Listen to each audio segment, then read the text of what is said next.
রান্নাঘরে ঢুকে পড়েছি সকাল সকাল যুদ্ধ করার জন্য। আসসালামু আলাইকুম, সকলে কেমন আছেন? আশা করি সকলে ভালো আছেন। এই তো আমার মতোই অনেক আপুরা আছে যারা এখন যুদ্ধ করার জন্য ঘরে ঢুকে পড়েছে রান্নাঘরে। তাই আমি তো রুটি বানানো শুরু করে দিয়েছি। মোবাইলটাকে আমি ছাদে রেখেছি কারণ স্ট্যান্ডে মোবাইল রাখলে মোবাইলটাই পড়ে যায়, যার কারণে এই ব্যবস্থা করা হয়েছে।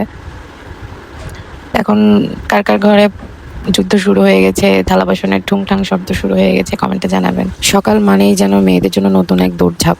সকালবেলা ঘুম ভাঙেও সবার আগে আবার কে নাস্তা খাবে, কি খাবে, কোনটা রেডি করব, এটা নিয়েও মাথায় টেনশন। দৌড়ে ছুটে যেতে হয় রান্নাঘরে। আমার রুটি গোল হচ্ছে না, রুটি নিজেই বলতেছে যে তোমার চেষ্টায় গাফলতি আছে। আমি এদিকে রুটিগুলো বেলে নিচ্ছিলাম, ওইদিকে কিন্তু আমার আম্মু ভাত রান্না করতেছিল, তরকারি গরম করতেছিল, কারণ ওনাকে আবার ভাত তরকারির সাথে দিয়ে দিতে হয় দুপুরের লাঞ্চে। তো সকালবেলা উঠে এই অল্প সময়ের ভিতরে অনেক কিছু করতে হয়। সকালটা শেষ হয় কিন্তু কাজের কিন্তু কোনো শেষ নেই। এখন যে শুরু, এরপর রাতের খাবার, দুপুরের খাবার, কাজ আর শেষ হয় না।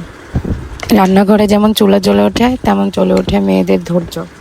আমি দ্রুত দ্রুত রুটিগুলো সব বেলে নিয়েছি, কারণ উনিও আবার খেয়ে বের হবে, এখনো ঘুম থেকে ওঠে না। আর এদিকে কাকটা নিয়ম করে ফজরে চলে আসছে, কাকা করতেছে জানালার সামনে।